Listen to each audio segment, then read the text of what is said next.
नमस्कार। योग शास्त्र में लिखा हुआ है कि हमें योग का अभ्यास निर्भय होकर, तनाव मुक्त होकर और बड़ी सहजता से निष्ठापूर्वक प्रतिदिन धैर्य से करना चाहिए। कहना बड़ा आसान है लेकिन करना इतना आसान नहीं।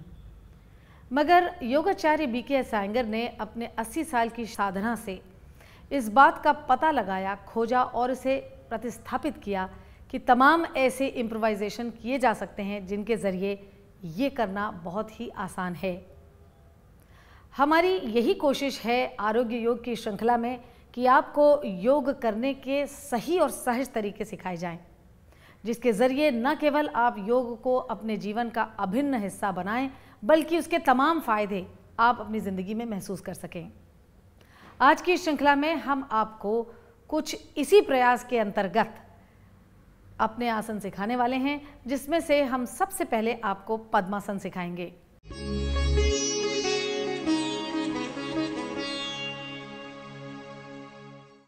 पद्मासन की शुरुआत दंडासन से ही होती है।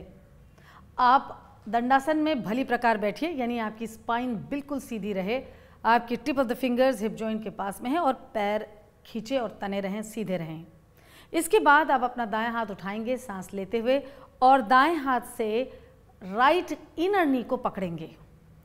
लेफ्ट हैंड से लेफ्ट फुट के आउटर एज, आउटर एंकल को सपोर्ट करेंगे।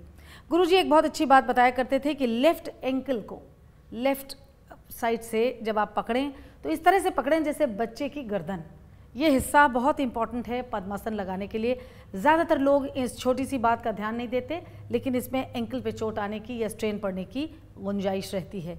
फिर आप अपनी एड़ी को खींचते हुए अपने नाभि के पास लाएंगे और इस घुटने से हाथ निकालेंगे। इसी तरीके से आप अपने लेफ्ट हैंड को ऊपर उठाएंगे, लेफ्ट इनर नी को सपोर्ट करते हुए दाएं हाथ से लेफ्ट पैर की आउटर एज को पकड़ेंगे, एंकल को सपोर्ट करेंगे और दूसरी एड़ी को भी नेवल के दूसरी तरफ रखेंगे। इसको करने के पश्चात आप अपने हाथ से ध्यान मुद्रा बनाकर इस पर बैठ सकते हैं और आंखें बंद करके ध्यान की अवस्था में बैठ सकते हैं। पद्मासन शास्त्रों में कहा गया है, हठ योग प्रदीपिका में कहा गया है और तमाम योग के ऐसे जो स्क्रिप्चर्स हैं उसमें कहा गया है कि ये बेस्ट पोज है ध्यान के लिए। उसकी एक बड़ी साइंटिफिक वजह है कि पद्मासन एक ऐसा आसन है कि जिसमें स्पाइन सबसे ज़्यादा स्टेबल रहती है, क्योंकि इसमें फाउंडेशन लॉक्ड है। तो इसलिए ये आसन बहुत ही अच्छा है ध्यान के लिए, प्राणायाम के लिए। मगर अगर इसके हम साइंटिफिक फ़ायदे देखें तो इससे आप देख सकते हैं कि एक बहुत अच्छा मसाज होता है। एड़ियाँ जो है नेवल के हिस्से को मसाज करती हैं, दोनों साइड कॉर्नर्स को, तो ऑर्गेनिक बॉडी पे बहुत अच्छा सर्कुलेशन होता है। It's a very gentle massage. उसके अलावा इससे डाइजेशन में बहुत अच्छा फ़ायदा होता है। पेल्विक एरिया में, हिप जॉइंट्स में ब्लड का फ्लो कहीं ज़्यादा बढ़ जाता है आम कंडीशन से। ये ज़रूर है कि शुरुआती दौर में जब आप पद्मासन लगाते हैं तो घुटनों में जलन या थोड़ा सा दर्द हो सकता है, लेकिन लगातार आप जब अभ्यास करते रहेंगे तो ये इससे अच्छा घुटनों के लिए कोई और व्यायाम नहीं है, प्रोवाइडेड आप उसको ठीक तरीके से करना जानते हो। इस पद्मासन से बाहर निकलने के लिए एक बार आप आंखें खोलेंगे और धीरे से अपने पैर को पकड़ेंगे, यानी फुट को पकड़ेंगे, एंकल को सपोर्ट करके पैर को सीधा करेंगे। ठीक इसी तरीके से अपने दूसरे पैर को क्रमशः सीधा करेंगे और दंडासन में वापस बैठेंगे। इस तरीके से आप पद्मासन का अभ्यास कर सकते हैं, लेकिन आपको डरने की ज़रूरत नहीं है। हम आपको इस कठिन एक्शन का एक बहुत ही सही सरल इम्प्रोवाइजेशन सिखाने जा रहे हैं। तो चलिए सीखते हैं पद्मासन का इम्प्रोवाइजेशन।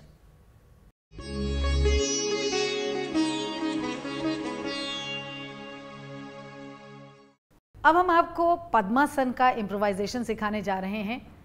अधिकतर ये देखा गया है कि लोग पद्मासन इसलिए नहीं लगा पाते क्योंकि शरीर बहुत स्टिफ हो जाता है। इसके अलावा एक ऐसा भी तबका है जिसके घुटने में तकलीफ रहती है। हमारी आज ये कोशिश रहेगी कि हम आपको इन दोनों ही मुसीबतों से जूझना सिखा सकें और बहुत आसानी से पद्मासन सीखना बता सकें। इसके लिए आप दंडासन में बैठेंगे, लेकिन दंडासन में आप किसी ब्लैंकेट के ऊपर या ऊंची सरफेस के ऊपर बैठेंगे। वो चाहे ब्लैंकेट हो या तकिया हो, लेकिन थोड़ी ऊंची हो ताकि आपकी स्टिफनेस उसके आड़े ना आए। उसके बाद आप अपने दाएं हाथ को ऊपर उठाएंगे सांस लेते हुए और दाएं इनर नी को सपोर्ट करते हुए आप अपने एक हाथ से आउटर एंकल को पकड़ेंगे।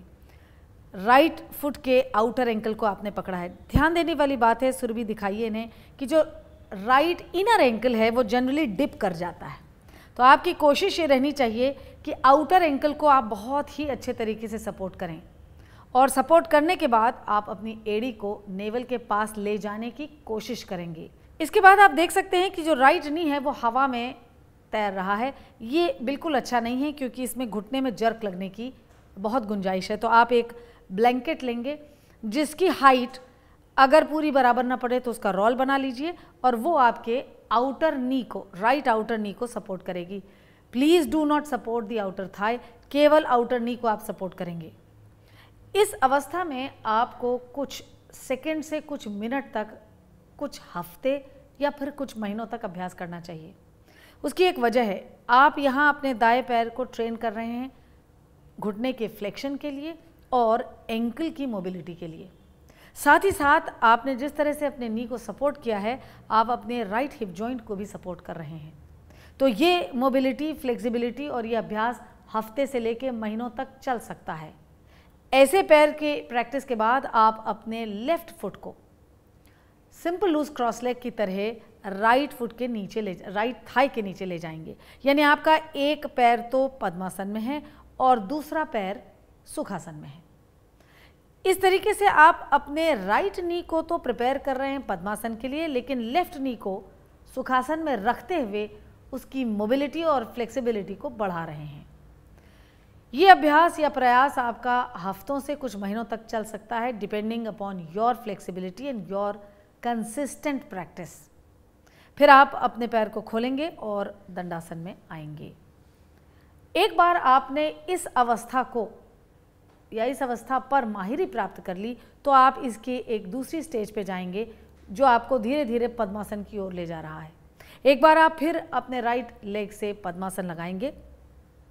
जैसे हमने कहा है कि आप अपने राइट आउटर एंकल को बहुत अच्छे से सपोर्ट करेंगे, राइट आउटर नी को सपोर्ट करेंगे और इस बार आप अपने दूसरे पैर को यानी लेफ्ट लेग को जब सामने लाएं और देखें कि ये इसके आगे नहीं बढ़ पा रहा है, तो किसी और सपोर्ट के तहत, जैसे हमने यहाँ पे एक फोम रखा है, उस पे आप अपने outer as of the foot और हील को रख के उस वाइड एंगल पद्मासन को स्मॉल एंगल पद्मासन बनाएंगे।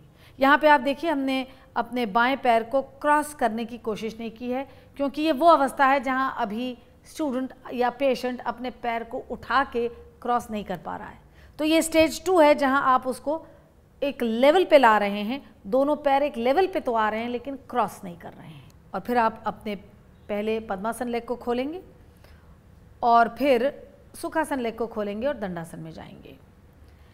इसके बाद एक और स्टेज है जो पद्मासन क्रॉस करने की तो तैयारी हो गई है, लेकिन उसको उठा के ऊपर लाना अपने में एक कष्टदायी चीज़ है। तो उससे छुटकारा प्राप्त करने के लिए आप एक बार फिर तीसरी स्टेज हम आपको दिखा रहे हैं, पद्मासन में जा रहे हैं। राइट लेग से आपने पद्मासन लगाया जिसमें राइट आउटर एंकल को बहुत अच्छे से सपोर्ट किया है, राइट आउटर नी को सपोर्ट किया है और लेफ्ट लेग को भी अब आप पद्मासन के लिए ही तैयार कर रहे हैं। आप लेफ्ट फुट को भी आउटर एंकल ही उठाएंगे, दाएं हाथ से आउटर एंकल उठाएंगे। सुरभि दाएं हाथ से उठाइए और देखिए हमने इसको एक फोम के ऊपर रख दिया। इस तरीके से अब ये दोनों पैर एक लेवल पे आ गए हैं और कुछ दिनों बाद जब आपके ग्रोइंस खुल जाएंगे और हिप जॉइंट और नी तैयार हो जाएंगे तो बहुत ही सॉफ्टली आप इसी पैर को पीछे से सपोर्ट देके, यानी लेफ्ट आउटर एंकल को सपोर्ट देते हुए आप इसको ऊपर क्रॉस करेंगे और अब आप दोनों एड़ियों को क्रॉस कर रहे हैं। यहाँ पे फिर यही बात कहने वाली है कि अच्छा तो होगा कि आपकी एड़ियाँ नाभि के दोनों ओर आएँ, लेकिन अगर वो नहीं आ सकती क्योंकि अभी भी आप स्टिफ हैं तो थोड़ी खुली या थोड़ा सा वाइड एंगल पद्मासन लगेगा, वो भी ठीक है। और धीरे धीरे जब आप प्रयास रोज़ करेंगे तो आपका पद्मासन काफ़ी अच्छा स्टेबल लॉक होगा।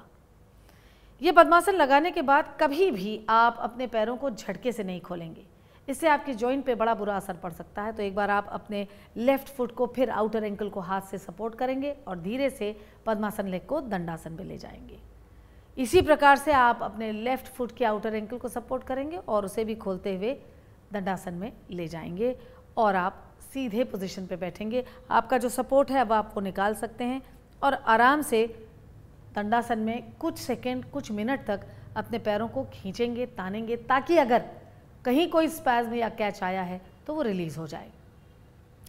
यकीन जानिए इस तरीके से अभ्यास करने से अगर चोटीला घुटना भी है तो, अगर उसमें चोट लगी भी है तो धीरे धीरे आप पद्मासन लगा सकेंगे। ये मैं इस विश्वास के साथ कह सकती हूँ क्योंकि मुझे मेनिस्कस टेयर हुआ और सभी डॉक्टरों ने कहा था पद्मासन नहीं लगाना चाहिए, लेकिन मैं भली भांति पद्मासन लगा सकती हूँ और उसमें बैठ सकती हूँ। मूल मंत्र है अभ्यास करते रहिए। इस तरीके से एक बहुत ही कठिन या मुश्किल दिखने वाला आसन बहुत आसानी से किया जा सकता है। पद्मासन की इम्प्रोवाइजेशन की श्रृंखला में एक बात आपको बताना बहुत ज़रूरी है कि यदि आपके घुटने में चोट है तो पद्मासन लगाने से पहले 2 छोटे टुकड़े या फोम के या टर्किश टॉवल के अपने पास रखिए और बैक ऑफ द नी को सपोर्ट कीजिए। हमारे पास इस वक्त 2 फोम के टुकड़े हैं जिनको हम डबल करके बैक ऑफ द नी के पीछे लगा रहे हैं। ये डिपेंड करता है इसकी विड्थ कि आपके घुटने कितने स्टिफ हैं या कितने पेनफुल हैं। और इसको लगाने के बाद आप पद्मासन लगाएंगे और कोशिश ये करेंगे कि दोनों में बराबर साइज़ के टुकड़े लगें। हो सकता है एक घुटने में दर्द ना हो तो भी आप दोनों को बराबर सपोर्ट करेंगे, because body is bilateral symmetrical. तो आपको उनको बराबर सतह देनी है और इससे आप बिना चोट लगे हुए या चोट लगे हुए घुटनों में बिना दर्द किए हुए आप पद्मासन लगा सकते हैं।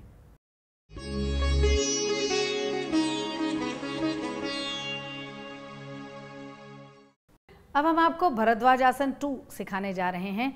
यह आसन रामायण युग के मुनि भरद्वाज को समर्पित है। इस आसन की शुरुआत भी दंडासन से ही होती है। आप दंडासन में बैठेंगे और उसके बाद बाएं पैर से वीरासन करेंगे। एक बार आपने बाएं पैर को वीरासन में जमा दिया तो बड़ी सावधानी से और धीरे से दाएं पैर से अर्ध पद्मासन करेंगे। पद्मासन पैर की एड़ी आपके नेवल के पास फिक्स होनी चाहिए। फिर आप सांस लेते हुए बाएं हाथ उठाएंगे, उसे तानेंगे, खींचेंगे और उसे राइट आउटर मिडिल थाई पे फिक्स करेंगे। फिर अपने राइट हैंड से एक लंबी सांस छोड़ते हुए गोलाकार संरचना बनाते हुए अपने राइट फुट को पकड़ेंगे। इसका रोटेशन शुरू करने से पहले आप एक लंबी सांस लेंगे और सांस छोड़ते हुए आप अपने एब्डोमेन को रोटेट करेंगे। फिर सांस लेंगे और बॉटम ब्रेस्ट से सांस छोड़ते हुए बॉटम ब्रेस्ट जोन को रोटेट करेंगे। फिर शोल्डर को रोटेट करेंगे और फिर आप अपनी गर्दन घुमाएंगे। इस प्रकार ये एक सिटिंग ट्विस्टिंग पॉस्चर है जो बहुत ही कारगर है आपके घुटनों के जोड़ के लिए, आपकी कमर के लिए, आपकी पेल्विक गर्डल के लिए और ऑर्गेनिक बॉडी के लिए। इससे आपका डाइजेशन भी बहुत अच्छा रहता है और शुरुआत में आपको शायद थोड़ी असुविधा हो, लेकिन एक बार लगातार अभ्यास आपने करने की आदत डाल ली तो ये बहुत ही कारगर पॉस्चर है।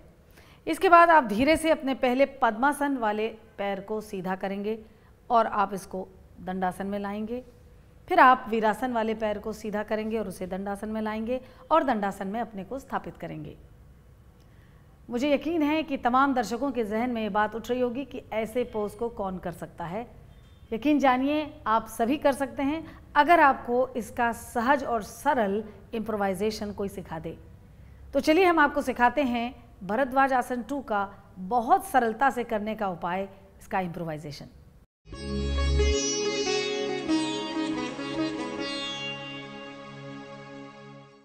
अब हम आपको भरद्वाज आसन 2 का इम्प्रोवाइजेशन सिखाने जा रहे हैं, जिसकी शुरुआत दंडासन से होगी और फिर आप अपने लेफ्ट लेग को मोड़ के वीरासन में जाएंगे।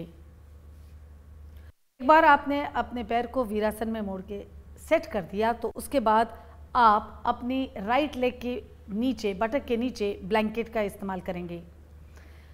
आपको ये बात ज़रूर ध्यान में रखनी है कि केवल और केवल पद्मासन लेग का ही बटक ब्लैंकेट के ऊपर स्टैब्लिश किया जाए।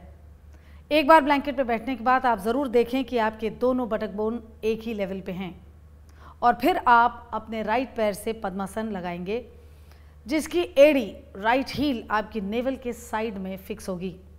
जो लोग अपने हाथ को घुमा के पीछे नहीं ले जा सकते क्योंकि उनके कंधे स्टिफ हैं या ट्रंक की मसल्स बहुत स्टिफ हैं, तो आप एक बेल्ट का इस्तेमाल कर सकते हैं। उसका एक छोटा सा लूप बनाएंगे, जिसको आप अपने राइट पैर की बिग टो और लिटिल टो के चारों ओर एक छोटा सा लूप लगा के उसको सेटल करेंगे।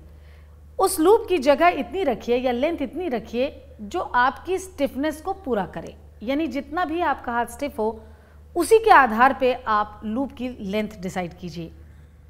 उसके बाद आप बेल्ट का जो फ्री एंड है उसको पीछे की तरफ रख दीजिए अपनी बैक के, ताकि आप उसे आसानी से पकड़ सकें।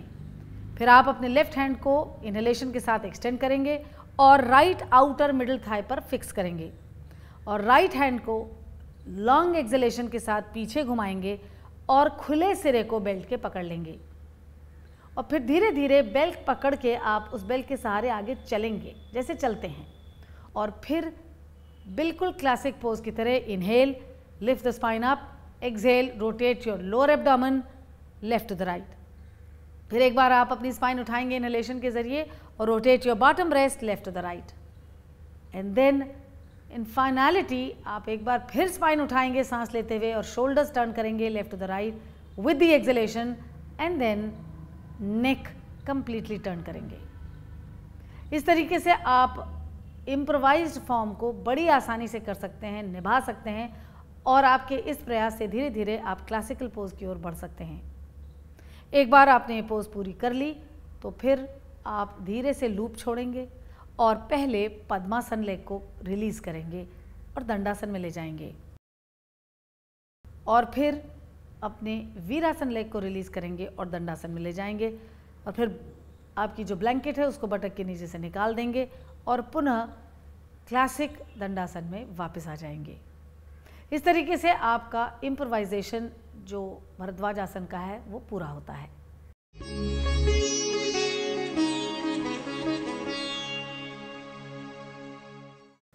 अब हम आपको मारीचासन 2 सिखाने जा रहे हैं। ये देखने से ही इंसान इसको देख के डर जाता है क्योंकि इसमें बहुत सारे ट्विस्ट हैं, लेकिन यकीन जानिए हम मारीचासन सिखाने के बाद आपको इसका इम्प्रोवाइजेशन भी सिखाएंगे। आप इसमें दंडासन में बैठेंगे और आप दंडासन में बैठने के बाद लेफ्ट लेग से पद्मासन लगाएंगे और जब आपका पद्मासन फिक्स हो जाए तो आप अपने राइट लेग को मोड़ेंगे, बेंड करेंगे और राइट हील को आप परिनियम के पास तक ले जाएंगे। फिर राइट हैंड इनहेलेशन के साथ ऊपर उठाएंगे और इसको घुमाएंगे इस तरीके से कि मिडिल शिन और मिडिल थाई को पूरा ये कवर करे और आपका राइट पाम वेस्ट लाइन के पास आए और फिर लेफ्ट हैंड से आप इसको पकड़ लेंगे और इस तरीके से आप क्लैस्प करते हैं अपने दोनों हाथों को। फिर स्पाइन को आप एक्सटेंड करते हैं और आगे की ओर जाते हैं, जिसमें चिन आपके पहले नी के ऊपर रेस्ट किया जाएगा। एक बार आपने वो लेंथ पा ली तो फिर आप चिन को हटाएंगे और फोरहेड को नेक के एक्सटेंशन के साथ घुटने पर रखेंगे। ये पोज की फाइनलिटी है। इस पोज के अनेकानेक लाभ हैं। हील के ज़रिए आपके एब्डोमिनल ऑर्गन्स पर मसाज हो रही है। ये आपकी ऑर्गेनिक बॉडी को बहुत अच्छा मसाज देता है, आपके डाइजेस्टिव सिस्टम पे काम करता है। जैसे कि आप देख सकते हैं कि इससे शोल्डर, स्पाइन, नी, सारे जॉइंट्स पर ज़बरदस्त मसाज होती है। तो आपके अगर कंधे बहुत स्टिफ हैं तो धीरे धीरे वो बड़े सॉफ्ट हो जाते हैं, अगर आपके घुटने स्टिफ हैं तो वो धीरे धीरे सॉफ्ट हो जाते हैं। तो बेसिकली आपके सब जॉइंट्स पे बड़ा अच्छा काम कर रहा है। और फिर निकलने के लिए आप सबसे पहले इनहेलेशन के साथ सर उठाएंगे और फिर एक एक करके अपने हाथ छोड़ेंगे और पहले पद्मासन और फिर बेंड लेग को दंडासन पे ले जाएंगे। इस तरीके से आप मारीचासन से दंडासन में पुनः वापस आते हैं। मगर घबराइए नहीं, ये दिखने में कठिन पोज भी आसानी से किया जा सकता है अगर हम आपको इम्प्रोवाइजेशन सिखाएं। तो अब हम आपको सिखाने जा रहे हैं इम्प्रोवाइजेशन ऑफ मारीचासन 2।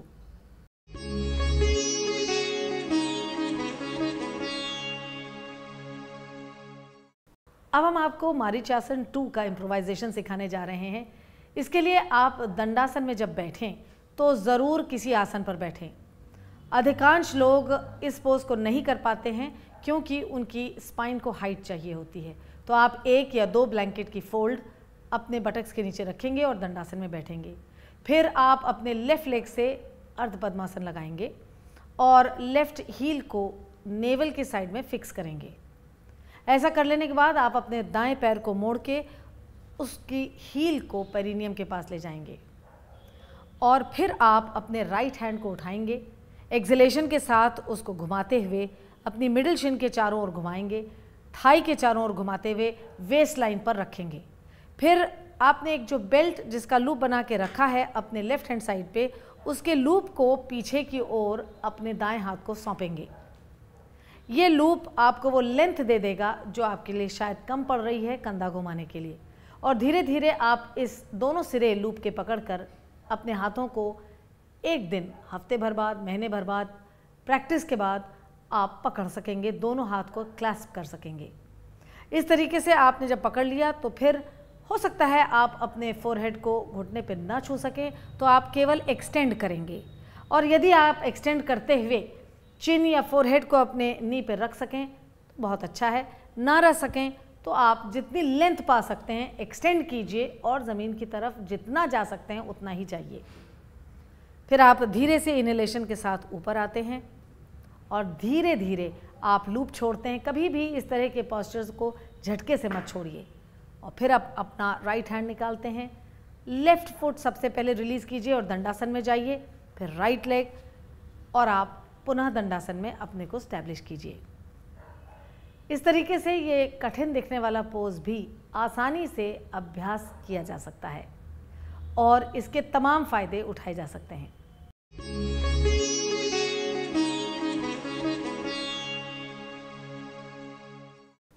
कुछ विषय गुरु शिष्य परंपरा के अंतर्गत आते हैं।